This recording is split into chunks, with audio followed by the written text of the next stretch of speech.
Good morning, ladies and gentlemen, welcome back to Bareham Engines channel.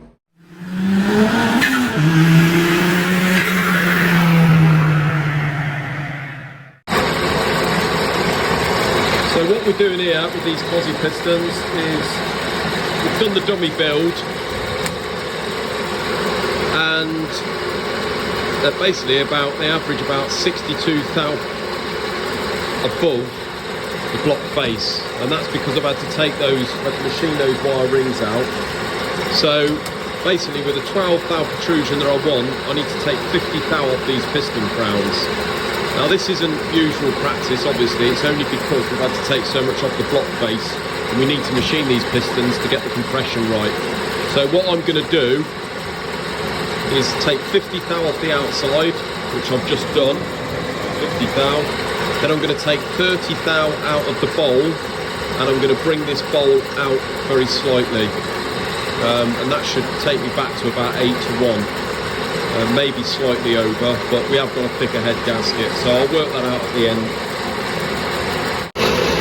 So we take our 50 thou off the outside, then what I do is set the tool about 2mm in that outer face, just touch on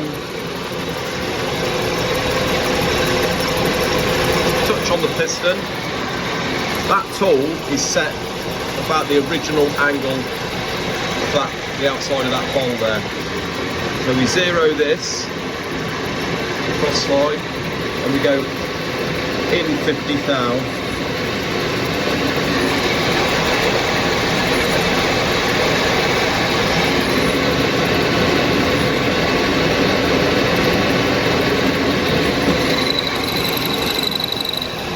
And then we just go forwards. Then in again another 2mm and we just come out and meet that face there. And in again.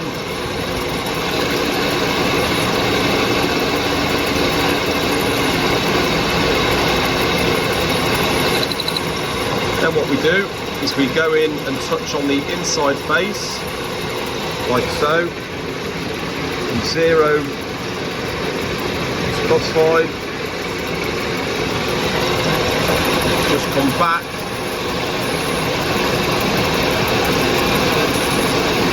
and that is where we're going to finish. Then we go put a 10 thou cut on, come back again, and then feed forward. So that's 10 thou.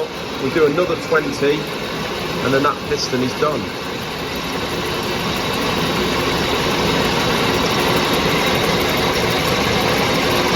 Sorry about the racket, guys, hope you can hear me. So we come back. What I normally do, rather than go right up to the taper, stop about 1/2 mm in front, put your 10 thou cut on, then just come back and touch that taper and go forward.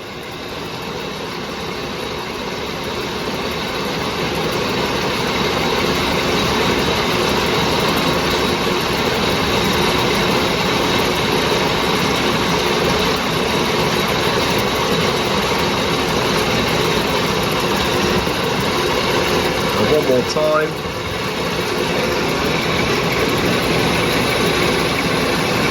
We have got plenty of meat, guys, on this piston.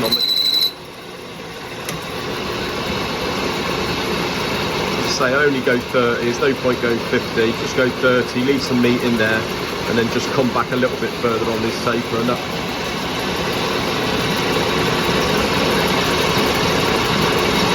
normally takes it back to its sort of original, really. There we go, job done. Right, guys, so the reason for this little bit of a vlog is to get your opinion, really. I like to involve you guys and sort of read your comments and learn from them. What it's regarding is a warranty job that we had earlier on in the year. I'm not going to mention the engine or the company it involves. We had an issue with the cylinder head. It was a timing issue on a job, and we got a garage to do the work for us. When I say do the work, I mean we had to remove the cylinder head to check out and replace any valves, etc. So they had the car was not even complete built anyway. It was sort of partly built. The front was all off. They put the engine in, got it running, and it all went a bit belly up. So they took the head off for us. We replaced the necessary parts, etc. Did all the clearances, give them back the head. They refitted the head, set up the timing on it. Now it was we were a bit unsure as to why it bent the valves, because it bent the valves. So we said to them, look, when you're sort of taking it to bits and putting it back together, just have a look and see why you think this happened. So that's what they did. In the end, it all sort of ran okay. Yeah, didn't hear any more. They sent us the bill, and going off Autodata, the work that they did, including doing the cylinder head, which we did, and this is, bear in mind, for a car that is fully intact, so it hasn't got the front end off, so you've got to do all that. They basically, the Autodata give about 19.5 hours. We always take that as with a bit of a pinch of salt. You know, you give or take a few hours, maybe. If they've got to sort of start doing a bit of investigation as to why this happened, then maybe. But bear in mind, they didn't have to take the front off the car, and they didn't have to go through the head. So really, I would say that 19 hours is more than fair. But anyway, when I got the bill, it wasn't itemised. There was no sort of itemisation on the hourly rate.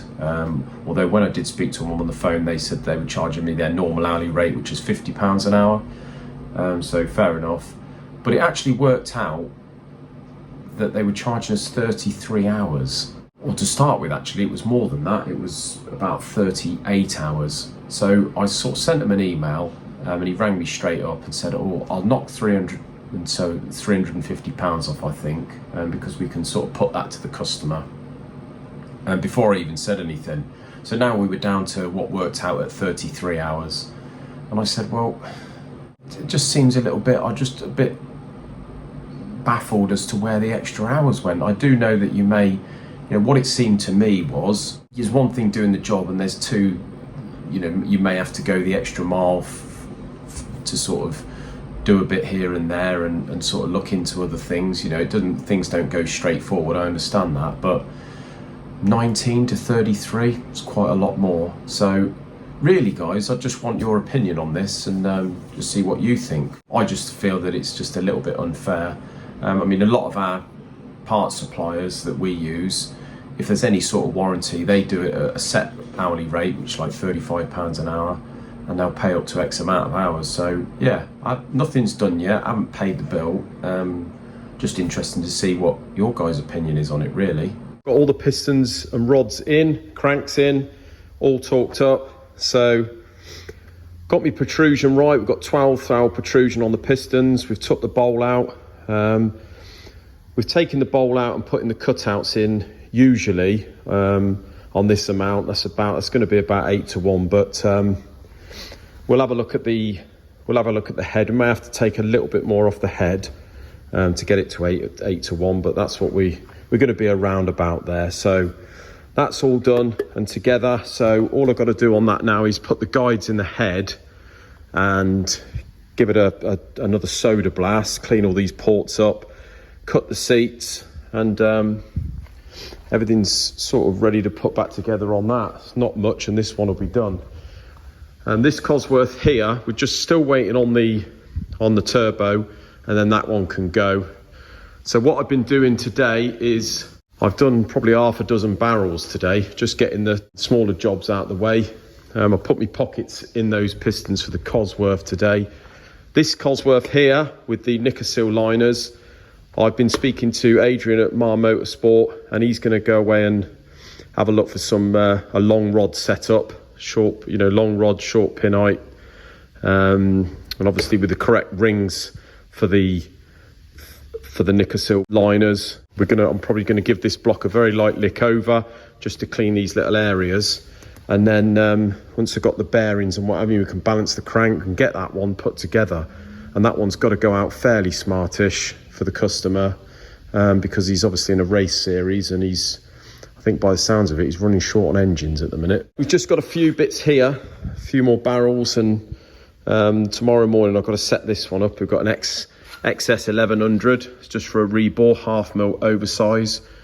We've got this one back, which is the Morris 8. This one is the one that, remember, I sort of machined it out to put the liners in. I've got the liners there, but then it had some extensive welding through frost damage or whatever. And then when we actually faced the top, it was still cracked. So this has been sent off by the customer and he's had it re-welded. So unfortunately, I'm going to have to titivate these areas here, get them liners in, and hopefully once we machine this back, there's no further cracks in there. Land Rovers, the customer did email me, and like he said, he's been very patient, and I appreciate that. So that block there, apparently, the one that I've bored to plus 30, I've got to take out another 10 thou, so I'm going to do that tomorrow. And then these ones are having the plus 30 in, but with liners. So I'm going to liner all 4, put the 30s in. So I've inquired about the liners today. Hopefully they've got some that will do in stock. If not, we're going to have to get them made, but I am on that. This cover over here, we've got to do, basically we do quite a lot of these. This here is a cover off a generator, and that face there is part of the oil pump. And as you can see, it gets very scored. So I think they replaced the internals of the oil pump, but I've got to face that. I've done loads of these, but it's got to be dead flat, obviously. So yeah, a bit of a sort of jiggery. It's a bit like patting your head and rubbing your stomach at the same time, working the mill with this. But yeah, got that to do. We've got Isaac in. It's Isaac's second proper day today. I'm going to introduce you to him. He's been in, he's absolutely brilliant. He's been working with John most of the day doing cylinder heads. Obviously, got to start somewhere, best to start off with the heads, but he's got to the point now where he's done this head down here. If we say, look, just strip the head, go through it, he knows how to decoke the valves in the shock blaster. He knows how to face the valves. We sort of take it for granted that we know it, but he needs to learn how to use the machine. You've got the valve facer here. But all these machines, even new machines, let alone these old ones, they've all got their little niggles and their little sort of bits that you've got to get to know, really. So yeah, he can work that. We showed him yesterday how to use the head refacer. He seems to be quite confident with that. So tomorrow we're going to set him up on there and let him sort of clamp the head down and go from there. But no, showing really positive signs. He's really interested. He's got a brain, which is great. It seems to go in one ear and stay in there, which is nice. So we got Paul Dove in Thursday, Friday, and he's going to be finishing this run out here. So hopefully by the end of the week we can get that one out. So we've got a 4-cylinder, 4-stroke jet ski cylinder head here. Looks a lot like a motorcycle cylinder head, really. So the chap bought this in. I think it's blew a gasket. It was a little bit down on compression on 2 of the cylinders, so I'm going to have to vacuum the valves, but just giving it a very light lick over. As you can see over here, the block up there, just reboring it, 0.5 oversize. It had a bit of an iffy watermark down on number 2, but that seems to have cleaned up. So as soon as this is done, we're just going to hone that. But got quite a lot of barrels and what have you done today in the last couple of days. See over here, we've got that casing done. So have a look under the invoice, as you see there. Basically what I do is machine this surface here for the oil pump gears to sort of sit on, and then I just very fine blast it to make sure that there's no sort of swirl marks or anything from the back edge of the cutter. And as you can see, that's absolutely perfect. So yeah, do loads of them.